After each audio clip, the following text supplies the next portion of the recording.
Uploading your website to Google for free involves two main steps: making your website accessible online and submitting it to Google for indexing. Here's a step-by-step guide.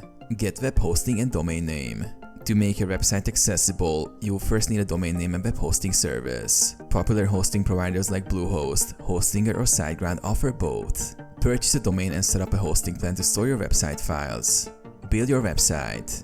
You can use website builders like WordPress, Wix, or Squarespace, or create your website from scratch using HTML or CSS. Once your site is ready, upload your files to your hosting provider's server using an FTP client or their file manager. Submit your website to Google Search Console. To ensure Google indexes your site, go to Google Search Console and sign in with your Google account. Add your website by entering your domain URL and verifying ownership. Submit a sitemap. In Google Search Console, submit your website sitemap.